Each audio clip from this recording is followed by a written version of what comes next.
Well, good morning, guys. Thanks for joining me on day 2 of the DownsLink. Now, this is, as always, best laid plans go. So, while I was planning on doing this over 2 days on a weekend, that didn't happen due to various factors, including really nasty weather that came in. Seems to be a consistent factor on this channel. And then, of course, Christmas happened. And Tier 4, not that that matters because this is close enough to home for me, but yeah, so we're back out beginning of January when we've got about 18-19 miles to go until we hit the end of the trail, which links up with the North Downs Way, and then we have a bit of a walk into Guildford. So we're going to see how I do on this one. I haven't actually done any walking or exercise since the first half of this trail, and unfortunately in the last month we've had a lot of rain and the trail is now extremely muddy in places.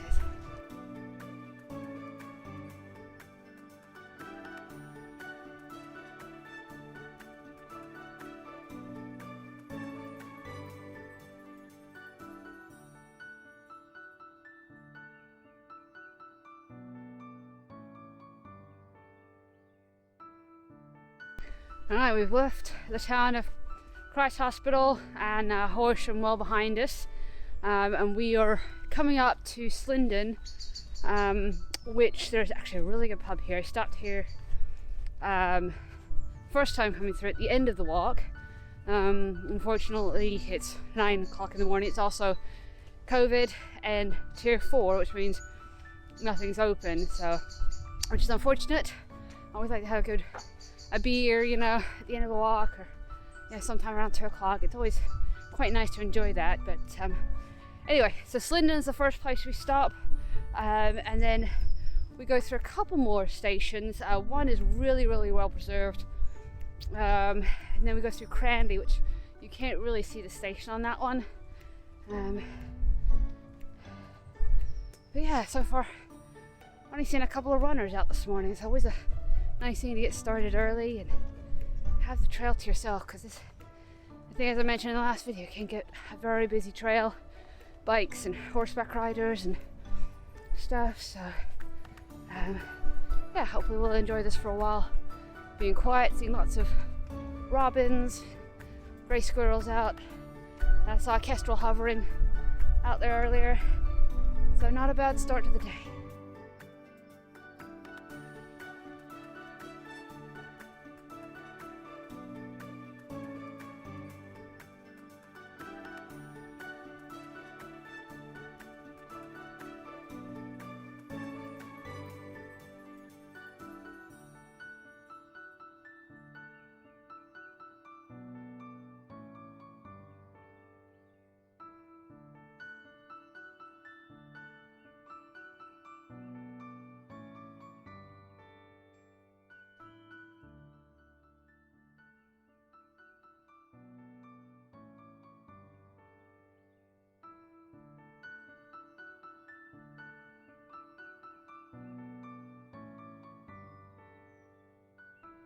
So we keep going under all these beautiful old brick tunnels or bridges where the train would have gone under, and they're absolutely stunning. Love the old architecture. We're currently surrounded either side by embankments, which, I mean, we have no views. Unfortunately, this section of the trail isn't the most view worthy, but it's easy to walk, and that's kind of nice in the middle of winter when it's muddy and cold and you don't want to be pulling on layers and taking off layers, so you don't get too hot and sweaty, because it's mostly flat, and actually so far the mud has not been bad at all.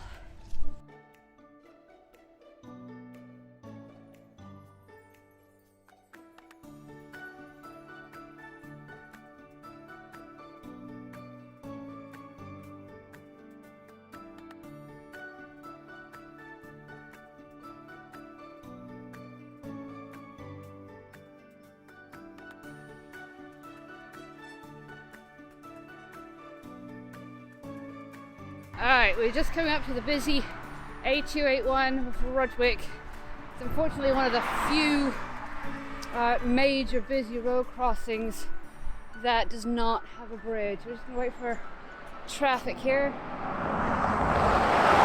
Actually kind of quiet right now, that's quite nice. But as you can see, people have unfortunately lost their lives here. So there is actually a sign back there for what all those flowers for. Apparently it was for a young man who was out doing a charity event on the DownsLink.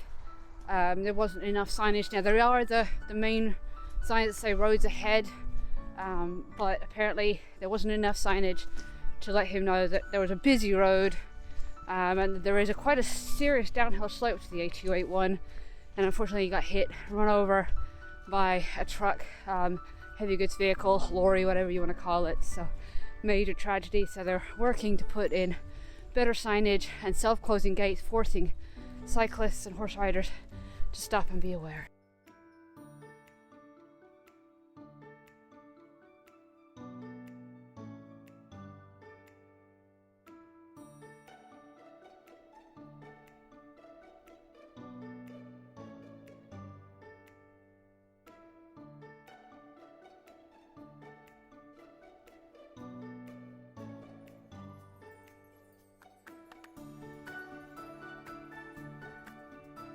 Alright, this isn't the short one. In fact, I don't think there is a short one. This is a long, steep one. It just feels like it goes up and up and up and up and up. Whew.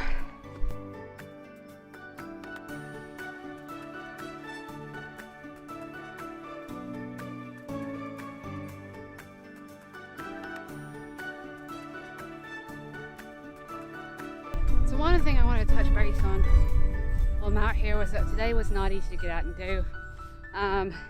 I'm not much of a planner in general. When I do make plans, like doing the DownsLink over a couple of days and they get scuppered, really struggle with that. So while it's okay for me to come out and do this on a different day, my mental state wasn't the greatest to get me out here. I've been trying to do this all week. The weather just hasn't been there, and I just really had to force myself out to do this. December hasn't been the greatest month for me. I was also, and yet again, this is another walk, a day hike that is taking the place of my pre-planned Norfolk-Suffolk road trip, which I was supposed to be going to do. It's ironic, this is the second time that I'm out doing a day hike instead of going to Norfolk. So yeah, that's the way it is. Thanks COVID and Tier 4. But you know, at the end of the day, I had to make myself get out, and I'm enjoying it. I actually found a bit of peace being out here, hit the top of the hill, and just felt that sense of calm and peace that means I know that I'm out in the right place. But as Abby Barnes says, sometimes you gotta do the action before you find the motivation. And that's really what today was all about. Kind of had to psych myself up yesterday to know that I was doing this, get ready, get packed, and just go. So now I'm out here, I'm glad it's beautiful. Not a ton of people on the trail, and I'm actually having a really good time, so I'm glad I'm out here. Glad I'm sharing it with you, but just bear in mind, things don't always go to plan, and that's okay. So find something else to do, or don't do anything. You know, you don't need to come up with excuses for yourself, for other people, if you're just not mentally there. But if you feel like something like getting out is going to benefit you because you know it has in the past, then sometimes make that action and the motivation will come.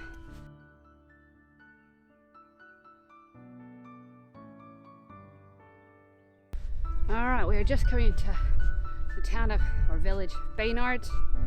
This is one of the best preserved stations on the route. It's even still got the old station house, which is actually now a private residence. If I can get this gate open. Ow. And don't trap your finger. But yeah, kind of crosses the end of a short road here, and we'll go right past the station here in just a second.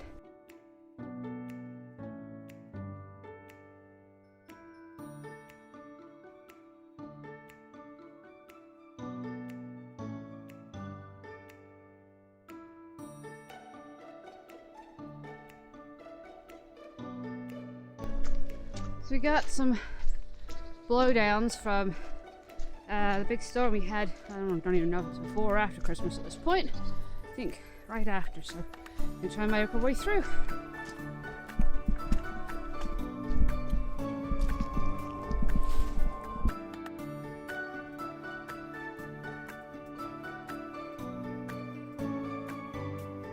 Mud, glorious mud, nothing quite like it but glorious mud. Thankfully, that's not the trail. That's the trail.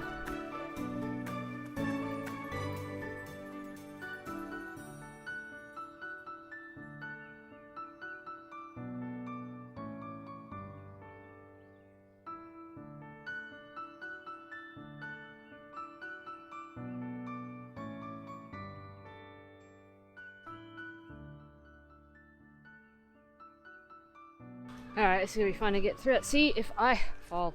It's the muddiest section we've come past. That, yeah, not too bad though.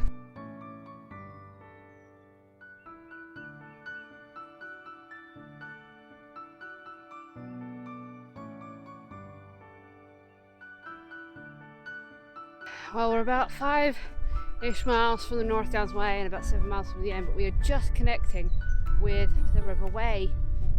Which, if you remember, actually you won't remember because I haven't put it on the videos yet, that we walk part of and cross on the North Downs Way, and so that's what we're crossing here, and we'll parallel it for a while until we split off to head up to the North Downs. So I was actually wrong, it was actually the Way and Arran Canal we're joining, it wasn't the Way River.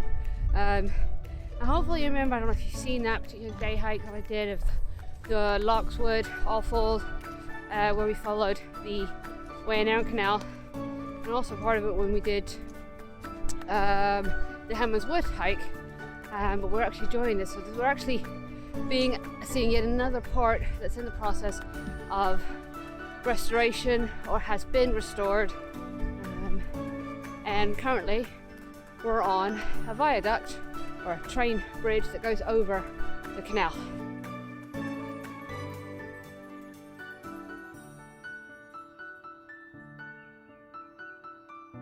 Oh joy, we actually have mud. I seem to remember this place being particularly bad last time as I go and fall in. And I seem to remember actually being almost just best to walk right through the middle, if it's not too deep.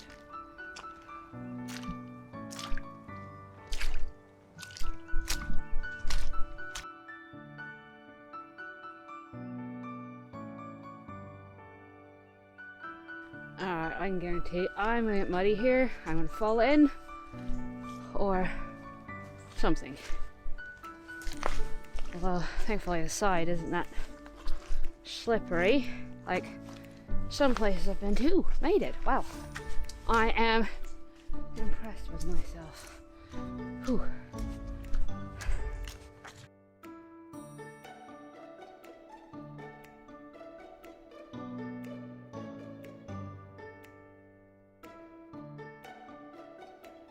Now it looks like we finally got this long promised sunshine for today. It's absolutely beautiful out here. I love winter sun. It just makes for some beautiful lighting and the colours, and it just makes you just that little bit warmer. So there is every chance, being that this is going to be a long day, that we may see the sunset from the top of the downs. I did bring a headlamp just in case, so I don't mind walking down from the top in the dark. It is a very well marked and wide trail, but we're almost coming towards the turnoff. Well, it's probably another mile or so, where we leave this main DownsLink trail to head up onto the North Downs. And I actually had to stop and take some ibuprofen back there. Not having done anything for a month, my body was definitely feeling it. My knees were screaming at me, so just, it's okay to not always feel the fittest. You know, those of us who do this a lot, even when we struggle sometimes, and it's okay to struggle But just know your limits, and even though my knees hurt, I do have ibuprofen, and I know I'm capable of doing this hike even after a month. So just make sure you guys don't get yourselves hurt. It'd be bad to call out, lowland or mountain rescue. Know your limits, and once you know them, then you can push them. But anyway, hopefully we don't have too far to go.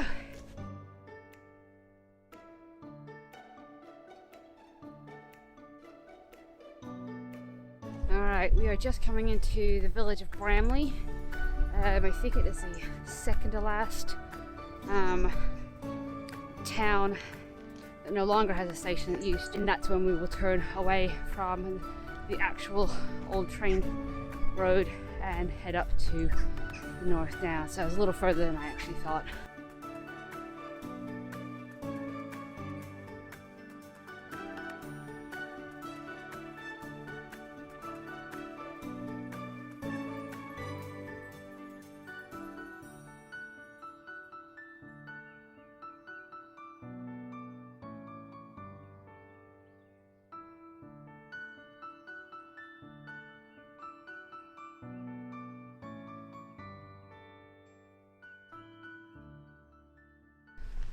So we've finally connected with the functioning way in Arran Canal in this section.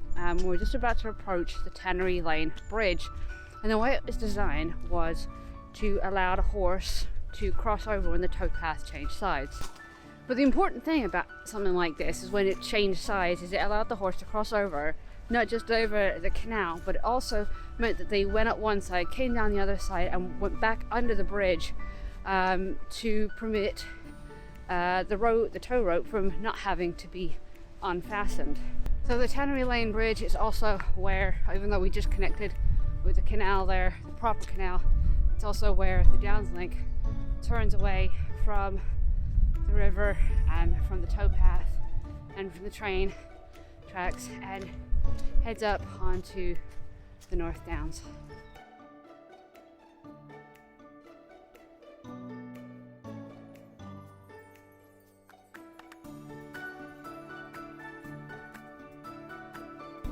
So the biggest problem now that we've left the towpath / old railbed is that we are now on very muddy trails because they're not maintained in the same way. They're not maintained as a cycle route. No gravel. So just lots and lots of gloopy mud.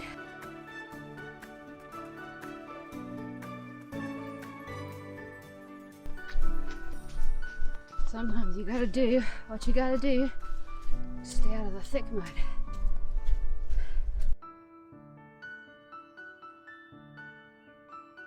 Well, apparently, somewhere along the lines, I missed the turn off for the DownsLink, and I have no idea where. I did not see a right-hand turn for a signpost, so I have no idea where I'm at currently. I'm on a footpath still, but this... Oh, I think I've seen it. I totally missed the footpath. I'm on a driveway. I'll go around. Oops. Still not the DownsLink, but let's hopefully it will meet up. This is going generally in the right direction. Yeah, so this that footpath back there, it doesn't lead. I could go that way. I can't believe I missed that. This trail is usually so well signposted, but somehow I missed it. So we'll go back and look for the turnoff, which must have been fairly close to where we're at with this one. Should have known I didn't see a sign for the DownsLink at this T-junction. So this hill, the stile I just climbed over, I saw the footpath sign, completely ignored. But the main path goes around to the right, but there actually isn't a sign right here. There's a sign going that way, but not going this way. We still have a ways to go. I thought we'd be closer with it saying 6 miles. I think that those signs outside of Cranleigh aren't correct. I think the first one was right, the second one was in the wrong place.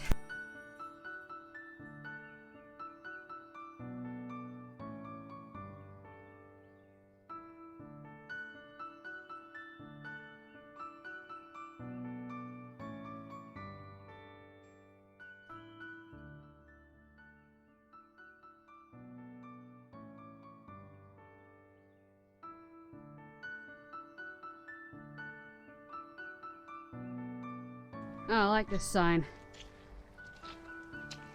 Free range children. Haha. So I think a giant left their oh, what do you call it, these things? Slingshots behind. Alright, I hope I'm not the only one with a crazy imagination that sees weird things everywhere like that. Maybe it's just the end of the day, I'm tired. Climbing up a hill in order to go down a hill and then climb back up a hill to get to St. Mary's. So we may actually be at the top for sunset at this rate. Whew. Ready to be done.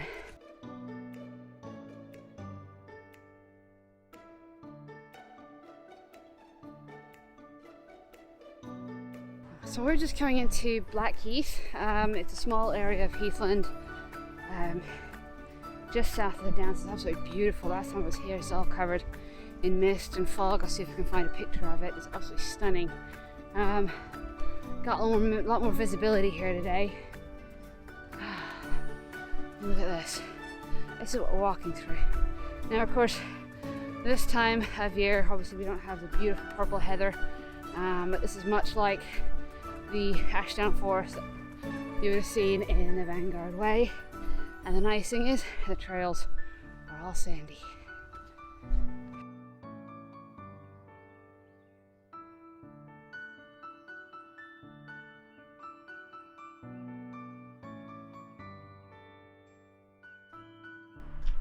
We're on the home stretch. You can see St. Mary's Church up on the hill. We're going to cross this, drop down into the valley, and then climb. And you can see it, there's a path going up there.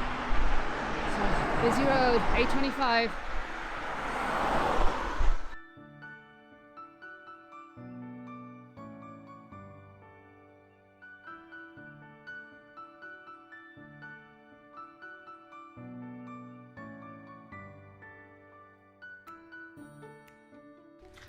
Alright, last uphill climb.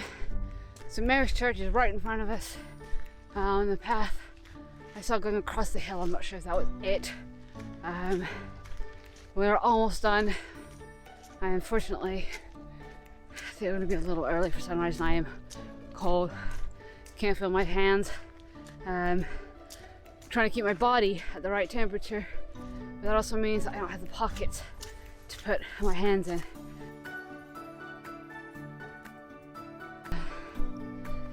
There it is, the end of the DownsLink trail. So that's it, DownsLink done. I'm gonna head up to St. Mary's Church and enjoy the sunset.